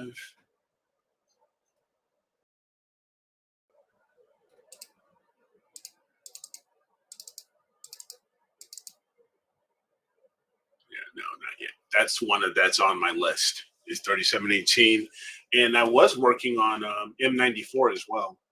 I did get some shots of M94. It's not. That one's not nearly, not even close to being done though. Getting enough data on it, but it is. But I did get a start on it for Messier 94.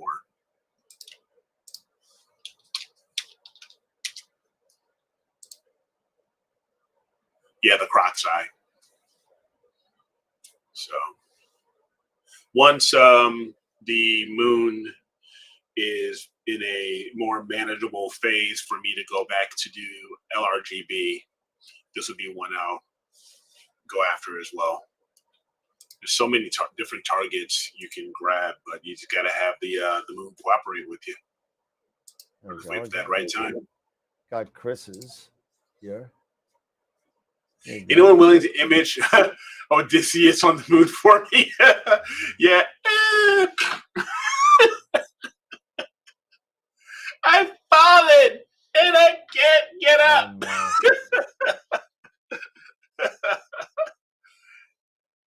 Oh man, you know what? It did make history. It did land, but it got caught on a rock. Yeah, well, it happens. But here's Chris's pick of NGC. Oh, there you go. That's gorgeous, Chris. Yep. That's with the 8-inch. How much data? How much? How long? 20 hours. Okay, 20 hours. So there it is. No, but you got a great group there and all that. Good stuff. Good stuff. Yeah. Yeah, that poor lunar lander. You played I'm a Little Teapot. Short and stout, man. Yeah. Tip me over. Because I got caught on a rock. I stubbed my toe. Stubbed my toe. Oh, wow. The poor soul who forgot to turn on the laser tracker probably looking for a job today. I can't with you people. I can't. Oh, man. Oh, my God. Here we go. Oh, my God. Where's the button? Where is it? There. Oh, yeah. And it doesn't work. That button doesn't work. Okay. That button doesn't work right now. It doesn't work. Oh, man. Bummer. Oh, jeez. There you go. The off the rails button is broke. Yeah. It's down right now. So, see if I can you know do what, it. though? I am kind of surprised that you are going to that you're going to say that yes, let's have a show on Friday. What, this Friday or next Friday? Yeah, no, this Friday. Well, I'm kind of surprised you're saying we're going to have a show this Friday. This is Friday. Oh yeah, I know. I might get divorced. Yeah, you might get divorced. It's Jen's birthday, so that's. Oh man! Like, what do I do? What do I do? Do I do the show? Do I celebrate Jen's birthday? Do I sneak out and go to a movie and see Doom 2? We're going on the 2nd to see Dune 2. I already got tickets. All right. So, choices. Hey, Jen, when are we supposed to go to dinner? For your birthday? Thursday? What day? Sunday. Okay, Sunday. All right, so we're going out Sunday. Norm says the laser guy would have not let it land where it did, because it was like a mile off from its target landing, from its target landing spot in that crater. I know.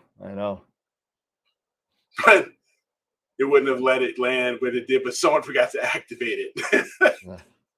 Well, I just watched Dune 1 for the 3rd time again. So okay.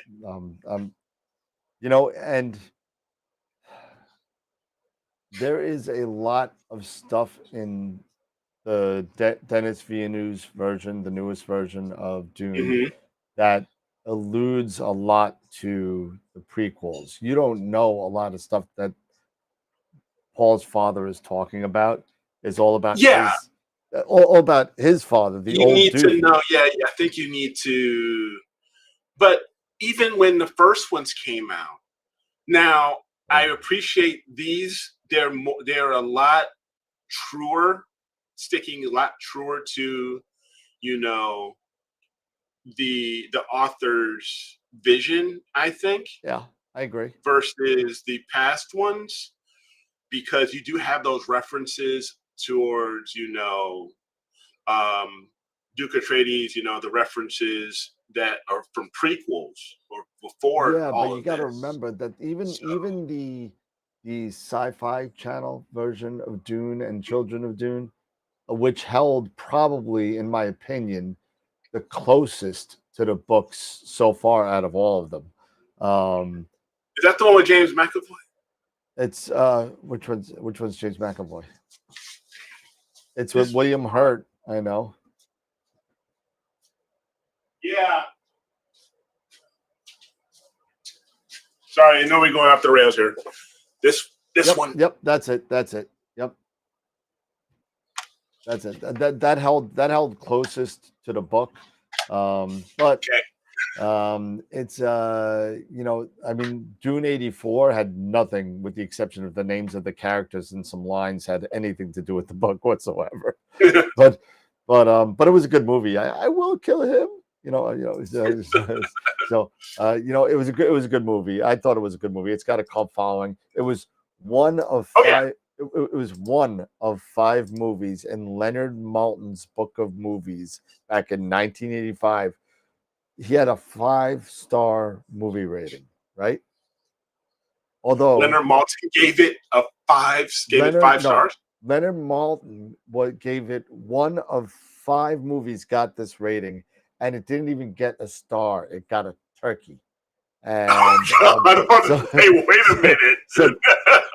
The only other one that I remember that also received the turkey was Attack of the Killer Tomatoes. That's the only other one. So I know there was 3 other ones, but those are the only 2 I remember. But oh gosh, yes. Oh man, I remember. Oh gosh, I remember Attack of the Killer Tomatoes. Oh my gosh, I think I watched that. I think there was this. There's this guy on Fox back in the day, in Chicago, the son of Svengoolie, which he was this guy that was all draped, just all doctored up, with makeup and stuff like that, came out of a coffin and all that stuff. And one of the movies he showed was Attack of the Killer Tomatoes.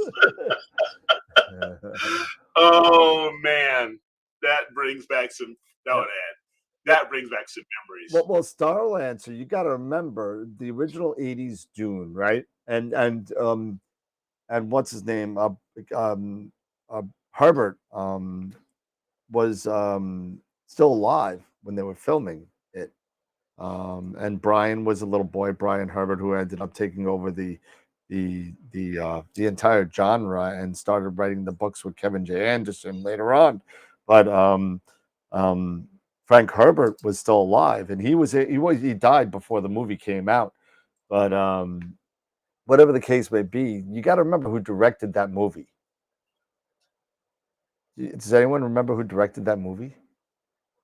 The original Dune? And yes, it did have Captain Picard in it. So, can't beat, Captain Picard playing Gurney Halleck. You can't beat it. But anyway, the person who directed that movie was the film noir director David Lynch, and David Lynch also directed stuff like Twin Peaks. Very weird kind of stuff. And as a matter of fact, they changed the movie so much that David Lynch didn't want to get any credit for directing the movie, so they changed the name of the director to Judas Booth, and which is like kind of like a what do you call it, like a whatchamacallit kind of thing, like a ghostwriter, or it's where directors get changed in the middle, and if you look in the director's cut, it doesn't say David Lynch, it says Judas Booth in it, and wow. It's a very, very weird movie, and but you know what? It was good. It was good. I still enjoy the '84. I actually purchased. Be right back. I gotta take care of something. Oh, but, okay. So then, if Eric's leaving, I'll go completely off the rails here. Yeah, go right ahead. I received a new movie poster this week. 2 new movie posters, something that I've been dying to get, and I'll pull up the pictures real quick because I took pictures of them because I was so happy they finally came. But I'm a movie poster collector of sorts. I look for original movie posters that I like, and movies of things that I enjoyed as either a kid or whatever. And I was able to pick this guy up, and I'll show that to you real quick. Here it is. I was able to pick this up, and I'm so happy that it came. It's folded because that's the way posters came back in the '80s. But it's an original movie poster. You got the code down there, the movie poster code down there. And I also picked up another one. I guess I didn't take a picture of it. I'm really annoyed that I didn't take a picture of it. Oh yeah, I did. There it is. That's the other one that I got. I had to get that one. I had to get it. But there you go. So I got the Golden Child, and I got Rocky 3. Rocky 3 was the, Mick, come on, Mick. But anyway. But yeah, so I mean, off-axis guiding, getting back to Astro, off-axis guiding is a real important thing to do when you're up at long focal lengths, because you want to make sure. Oh, thanks, Ed. Ed took a picture of Thor's helmet yesterday. We can take a look at that. Oh, it looks pretty good. It looks like a nice job. Take a look at this. This is from my buddy Ed. I'll download this really quick. Save and open up my downloads. Where is it? Downloads.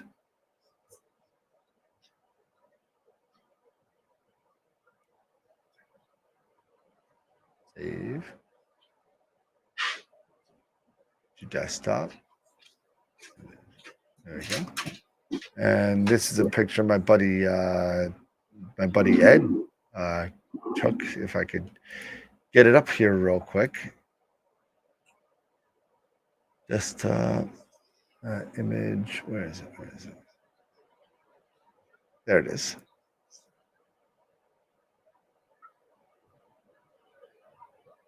And it's slowly coming up. Here we go. So this is one that my buddy Ed took the other night with the shot with his Poseidon. Still learning a little bit about processing, so there's some Thor's helmet action for you. Nice job, Ed. Looks pretty good. You just gotta worry about those darks a little bit. The stars look a tad hot, a little hot.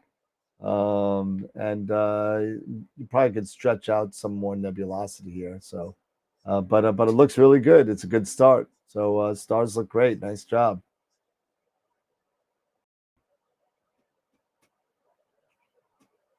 There you go. We'll go back to here, and no, not bad at all. Yeah. So I mean, it looks, again, it's a work in progress, right? You want to make sure that you get the practice in. It's just like anything else. If you're not able to, get the data and then make sure you're practicing and doing the right thing and making sure you got stuff like, oh my God, this thing is so heavy. Your image spacing correctly so that the spacing from the prism to your chip here, your prism to your chip here, is equidistant to each other, so you stay in focus as you move focus back and forth. Really important. So, really nice job, everybody. And I'm just going to wait Eric to come back for final thoughts because it's about that time. It's 10:43. I hope everything's okay there with Eric. And let's see. Back in the 60s and 70s, my grandpa would send Apollo and space posters to me. I have somewhere, some way, a picture of, they sent it out. There's a Man in the Moon slideshow. I have pictures of that my uncle took back in, 69. So, you're tired, lady. Look, you keep on changing your name. You come back in different names all the time. I used to have a golden child clock. That's great. Golden child's great. What was that with the flip? What was that? Where am I going for the eclipse? Well, the eclipse, I have a number of choices. I think I'm going to be helping my buddy Ron. My buddy Ron is, we're going to go cruising together. I think that's where I'm going to end up going, depending on where that is. I do not know. We might be going north to the Buffalo area, or we might be going south to the, Oklahoma / Texas area. So we're unsure where we're going to be, but we're going to be somewhere. Stay tuned for that because it's going to be an interesting April because we got the eclipse and we got Neath, so we got a lot of stuff going on in April. So it's going to be really interesting on how to kind of do something. I don't know who's old. I don't know. Somebody's old. I don't know. Yeah, I'm gonna hopefully try to get down to Carbondale. And that's Illinois. That's Southern Illinois. Yeah, that's the tip of Southern Illinois. Yep. Hey, maybe we'll meet you there. I mean, I don't know. It depends because if we get together for the eclipse, that'd be actually pretty cool. Yeah, I think I'm gonna end up trying to find a my son went to university down in Southern Illinois University. And there's a Walmart there. So I might end up just setting up in the Walmart. With all the RVs. Are in the day, right? Yeah. With all the RVs and stuff like that. Yeah, exactly. It was the intersection both to 2017. Yep. It was same. So it's kind of cool. That was for 2017. It went through Carbondale. And now for 2024. Yeah, SIU party school. I was on my son. He didn't do that much partying, thank goodness. But that you know of. Yeah, that I know of. That's true. Fair enough. Know of. Yeah, that is true. I'm sure I did a lot more partying than my dad knew of.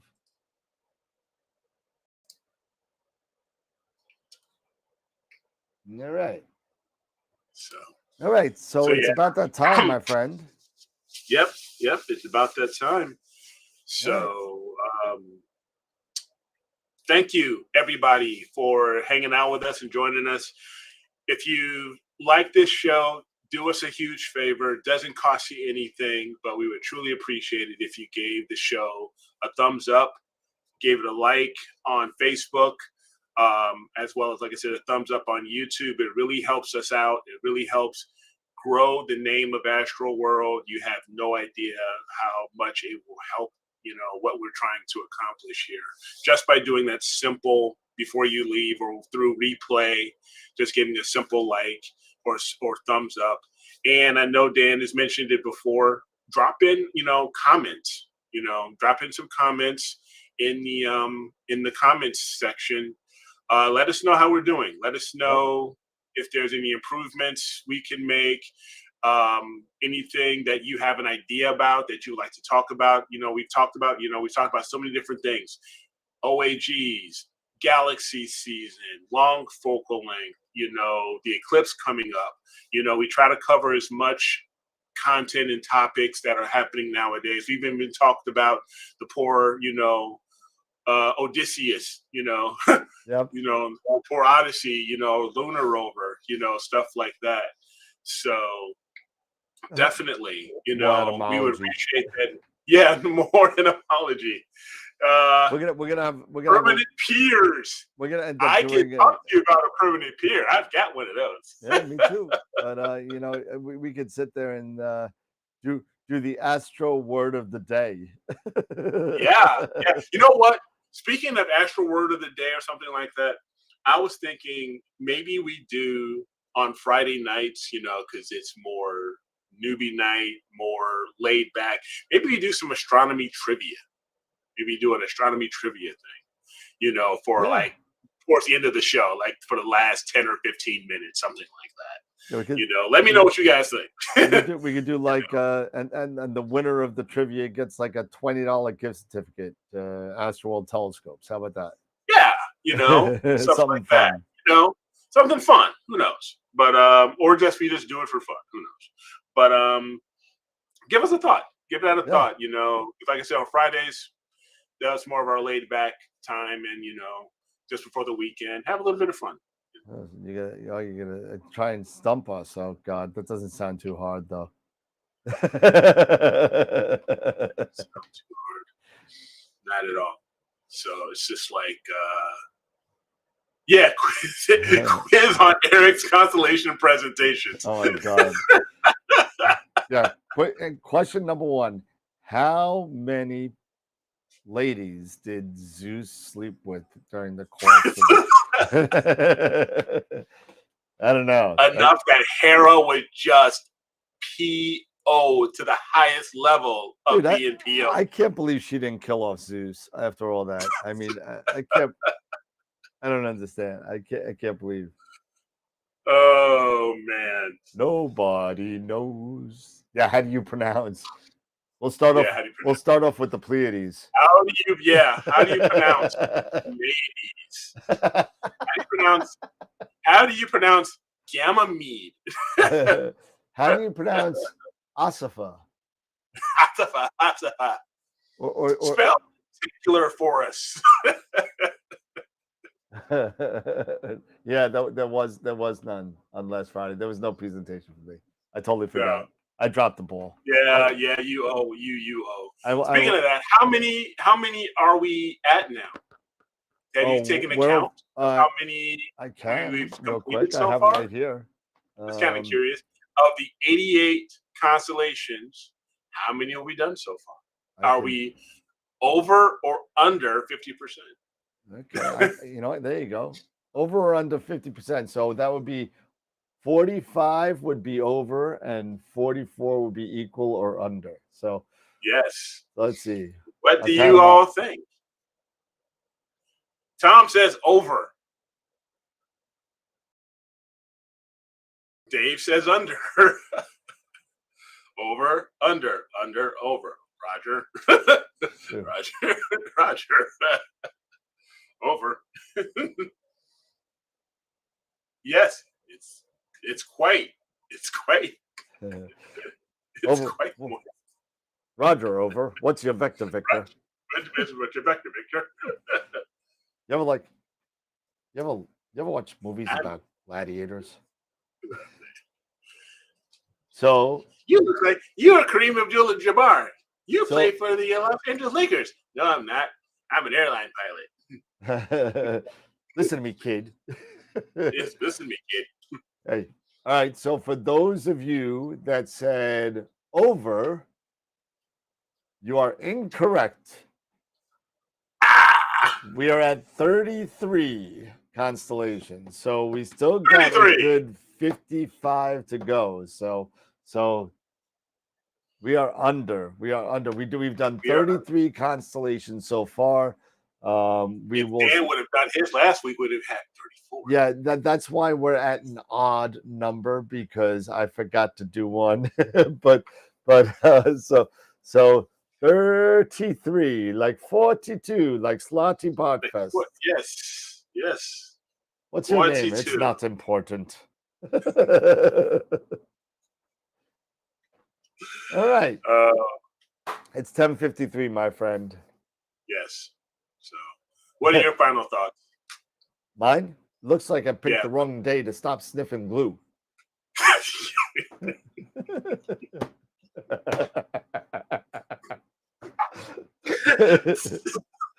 Tip me over and pour me out. Whoops. I've fallen and I can't get up. Oh, Odysseus, no.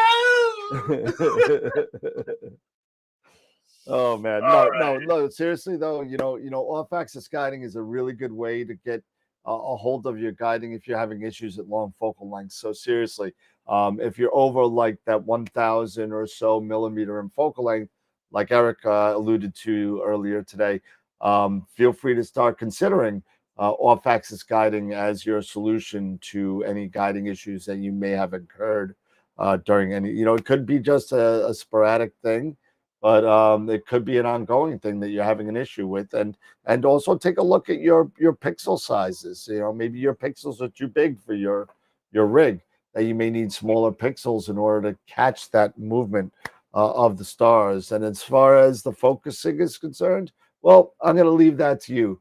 That's a kind of thing that you kind of judge for yourself on how you get the best results. Is it a little bit out of focus? Is it in focus or not? Me personally, I like it a little bit out of focus, but then again, you're talking to the guy that had, CCD cameras until like 3 years ago. So, so that being said, there's a lot of stuff going on. And what the 2600 Duo we spoke quite a lot about tonight, but we're gonna have to wait to see how the mono performs. I'm curious to see how that performs. And I'm curious. I'm really not going to be surprised that 7 nanometers or higher, that it performs well. I'm really curious to see those 4 nanometer Altair or the 3 nanometer Optolongs. Yeah, that's the big thing for me too, because unlike having an off-axis guider where you don't have to contend or deal with a filter, Yeah. Yep. you with the Duo, the filter is right in front. Is right in front. Yep. Front and center, man. It is. So that's where I've got my questions. Nope, we'll just have to see. We'll see as it comes out, and I'm sure within the next couple of weeks or so, we're going to get more and more pictures. Excuse me, more and more pictures out there, and more results out there, and looking forward to see what ZWO has come up with. So we'll see what happens. Yeah, absolutely. Well, all right, everybody's heading out. Everybody's I think out. we ought to call it as well. Absolutely. Everybody's checking out. So don't forget, thumbs up, like, help us out. Let us know how we're doing. So, but other than that, for me, so have a great rest of your week, and we will see you on Friday. Yep, absolutely, everybody, and have a great night. Have a great week, and somebody, we forgot to say Hump Day. It's Hump Day today, so Hump Day, Humpty Daisy. But absolutely. So everybody have a great rest of your week. Enjoy, your upcoming Thursday and Friday. Don't forget to come hang out with us and see the picture or image of the week this Friday. We got a bunch. Don't forget to vote. And please, like Eric said, throw some comments in there. Join us on Discord. And if you do like us, please consider subscribing to the channel and helping us grow. So, and if you really like us, you could join us on Patreon. And we did receive one new member this week. So thank you for our newest member on Patreon, and I'll put that on the slides for Friday. So everybody have a great night. Remember, always keep imaging as long as there's no clouds. Keep educating, and there's skies without clouds. There you go. All right. So I got no cloud, so I'm keep imaging. Nothing but clear skies. No, sorry. Okay. So have a good night, everybody. Take care. Take care, everybody. Bye-bye. See you on Friday.